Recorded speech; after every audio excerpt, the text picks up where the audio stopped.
simple. Shoot into our WhatsApp. We'll definitely sample some of that. And Mr. Chico here is, you know, a life coach and, of course, an entrepreneur as well. And you also help businesses, you know, stay afloat. You did mention a part of it when we were starting. Yeah. But during the pandemic, how exactly did this particular skill that you've acquired come into play? So the pandemic was actually, I would say, a blessing for me because I got the opportunity to help thousands of people across Africa who were actually struggling financially. So those whose businesses had, you know, lost revenue, those who had lost their jobs, those who, you know, were going through all these economic issues. Because prior to that, I always had this theory that you have to see the worst coming and plan for it.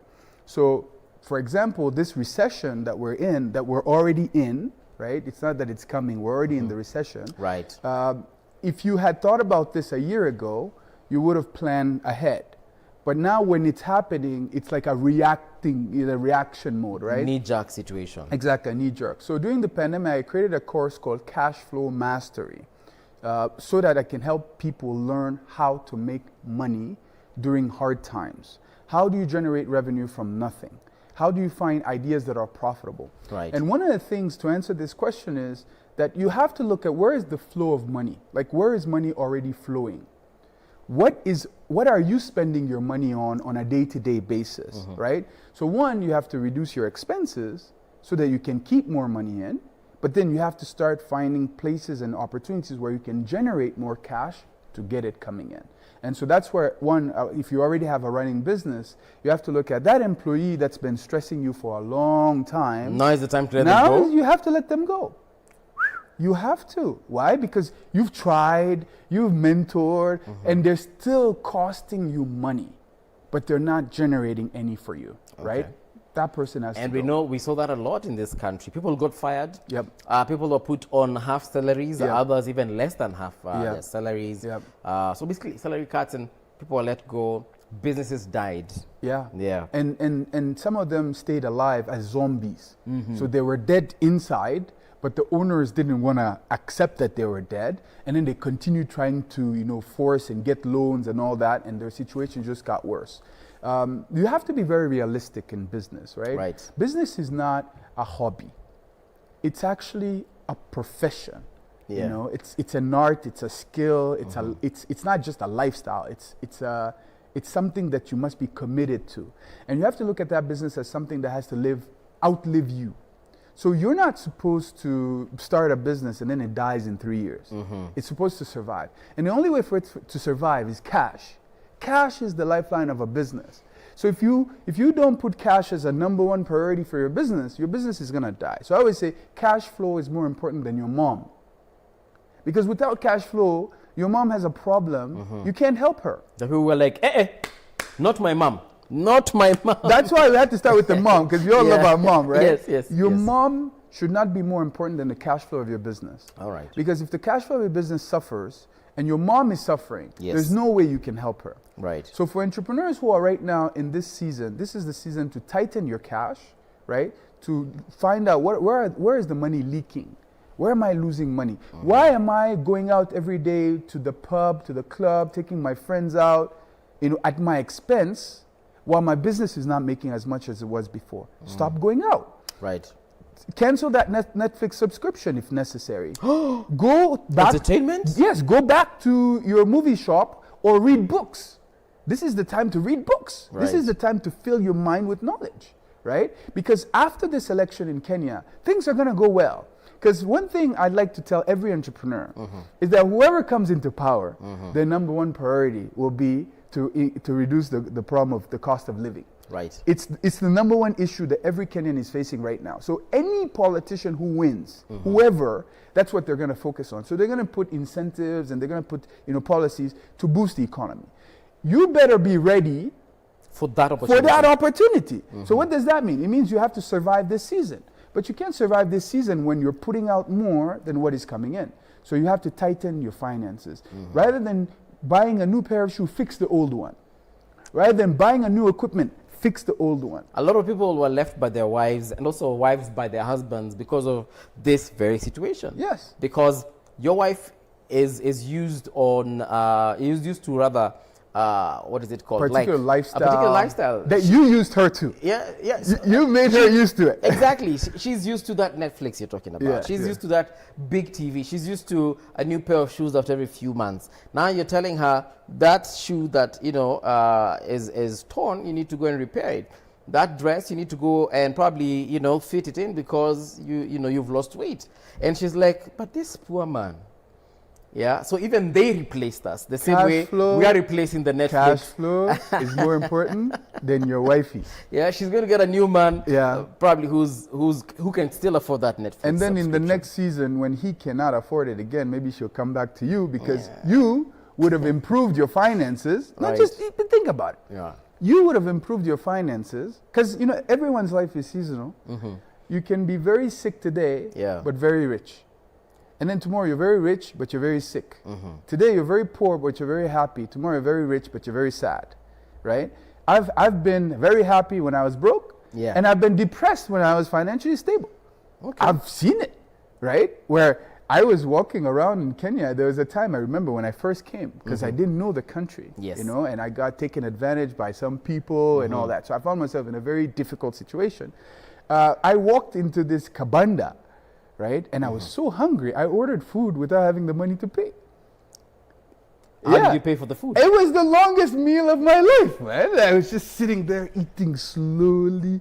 You know, I had called so many friends, waiting for help, waiting for that M-Pesa message to come. And I was, and every time the guy would come, I think he's coming to give me the bill. Yes. It was such a hard experience, but I went through it. You understand? And then there was a time I was like, you know, top speaker, top trainer across Africa. I was traveling over all these places, but my life was not happy. I wasn't happy because I had achieved, you know, what other people called as fame. Yes. But my marriage was in shambles at the time. Right. I wasn't spending enough time with my children. I had my children from my first marriage who I wasn't really present in. So the things that mattered to me the most as a man were not there. But the things that matter to the world were there. You see what I'm saying? So everything is seasonal. So in this season, the important is for your business to survive. Right. For every entrepreneur, your business has to survive. If it doesn't survive in this season, and then times become better, things become better, and you're no longer in the water to play. But I think the biggest problem we also have as human beings, forget even being Kenyan or Guinean or whatever country, I think the biggest problem we have is getting out of that comfort zone. Because how do you tell me to tighten my belt, you know, fix my shoe, and so on and so forth. So how do you talk to people to get out of that mindset and accept their reality and be like, okay, why should I continue paying for Netflix yet I cannot even afford that food in the kibanda? Good question. Motivation comes two ways. It's either towards something or away from something. When we're motivated towards something, so you've set a goal, I want to be the top media presenter in Kenya or in Africa or in the world. You have an image of what that looks like. I want to be a highly successful entrepreneur. I want my business to thrive. I want to have 1 million customers buying my products like Bidco, like Safaricom. I want to build a company that's going to be listed on, you know, the stock exchange. Exactly. That vision can drive you out of mud, because you're driven by something that you want to achieve. There's something out there that you want to go for, and you're waking up every day to get there. So what you need to do, and how I help people in terms of coaching, is we will create a series of things around you. So video. So we'll create a video, a simple video with your favorite song and the images, the pictures of that thing that you want to see inside. And this you will watch every day for 1 minute.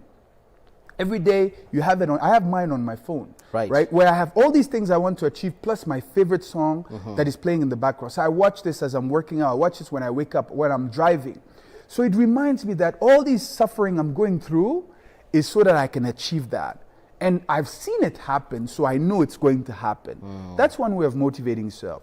The second way of motivating yourself is, what are you running away from? So maybe you grew up in poverty. Maybe you've been ashamed. Maybe you've been auctioned. Maybe you have children that you need to feed. So you have to also look at that fear. Like I tell my son, the way I got him to keep brushing his teeth, he's 5 actually, is I showed him pictures of children whose teeth were rotten because they didn't brush their teeth.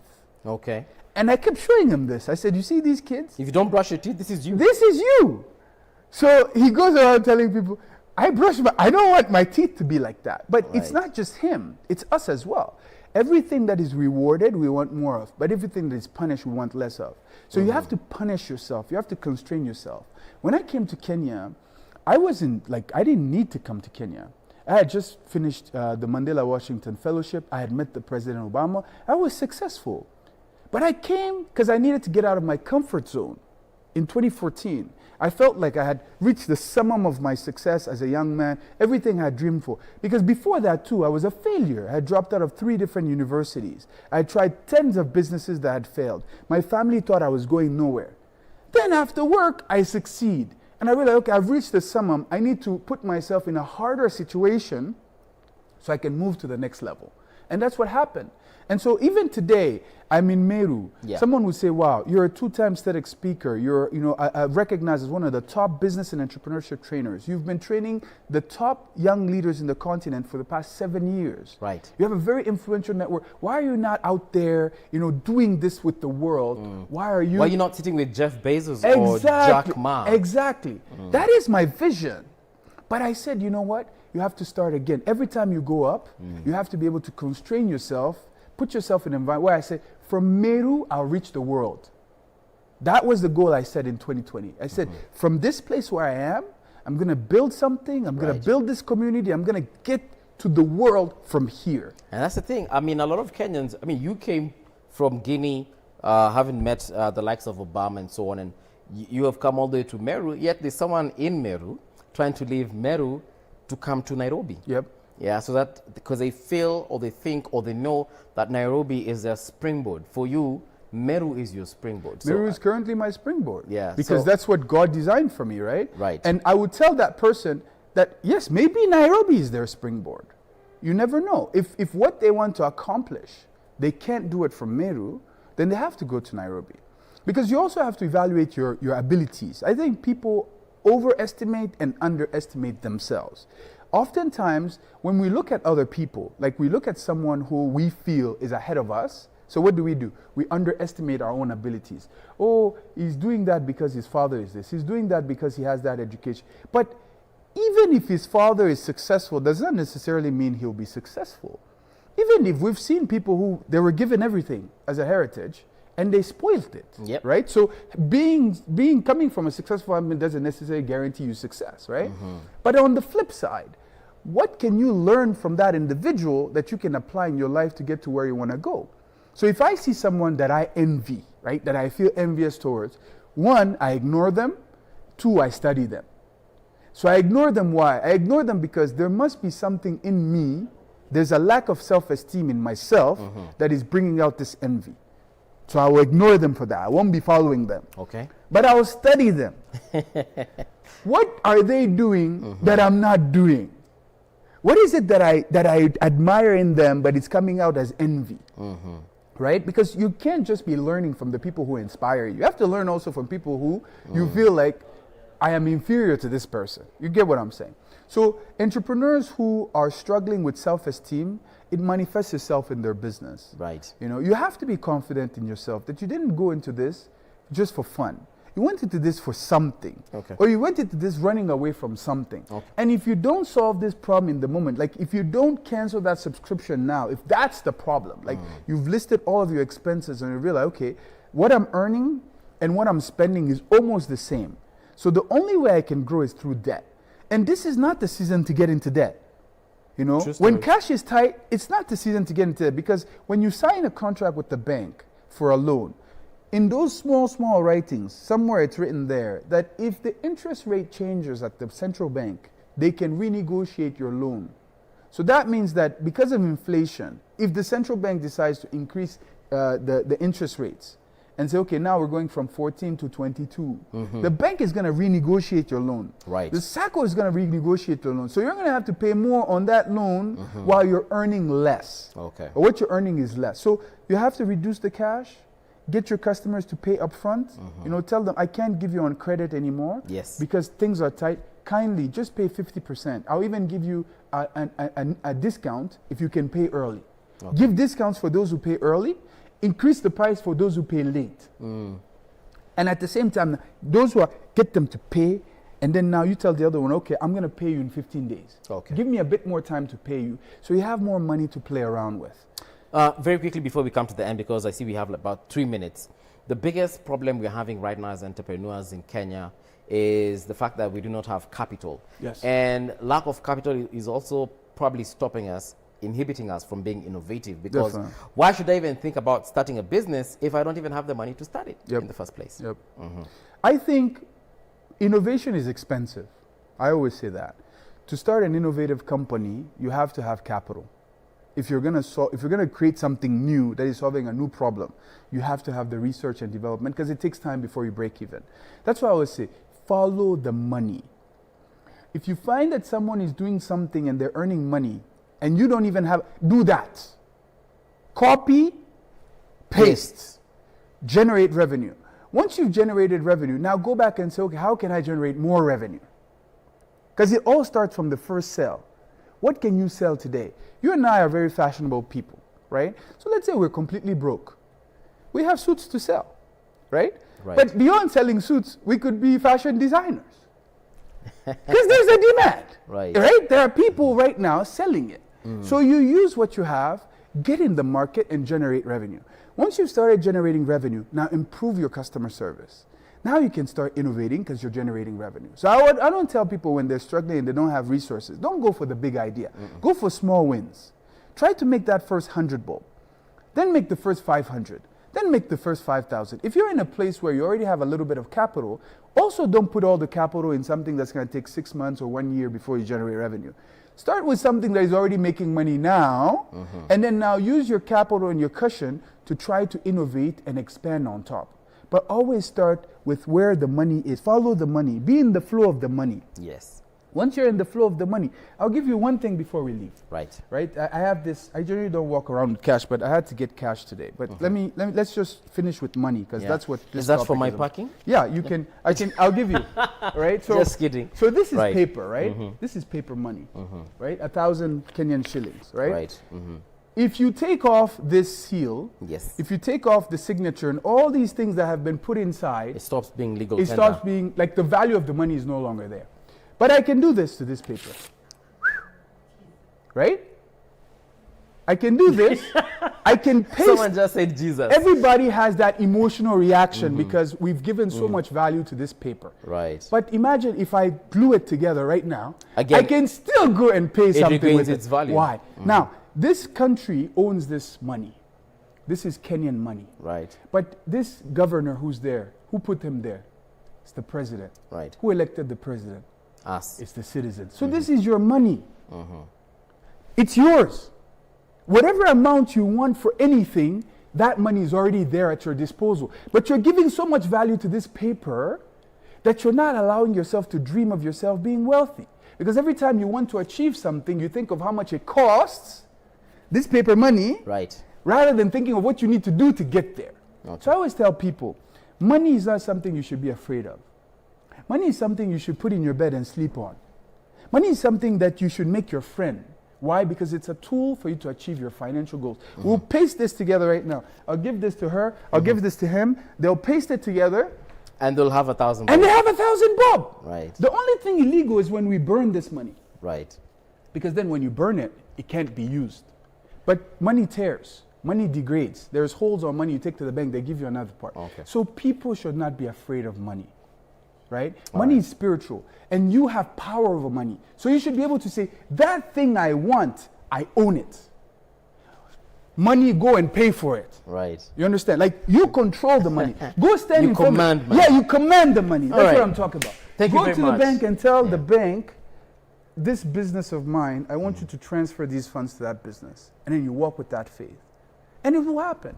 But as long as we give power to this, we're going to steal it. We're going to kill people for it. We're going to lie and cheat for it. And every time we do that, we lose 1 million. You cheat for 1,000, you lose 1 million. Chico, how can we get in touch with you? Because I'm sure someone might want you to come and probably motivate their company, their staff, how can we get in touch? Yeah, I have a Facebook page, a LinkedIn page where I share my thoughts. Amadou Chico, Chico Amadou, Right. on Facebook and LinkedIn. My phone number is 0707 868 328. Anyone who wants to reach out, I'll be happy to help. I was sent to Kenya, I believe. This is where I found Jesus Christ. This is where I found the wife of my life. This is where, I got to become everything. Yes. So I am indebted to this country, Okay. and I feel like I have to also contribute in some way or another. We'll definitely have you back one of these fine Tuesdays. And if you want to get in touch with him in case those contacts are missed, you don't worry. Holler at me. I'll definitely sort you out. Otherwise, for now, we say kwaheri. See you tomorrow on Wednesday when we chat with the one and only Chico K24. Until that time, man, it's been real. That's Vidania.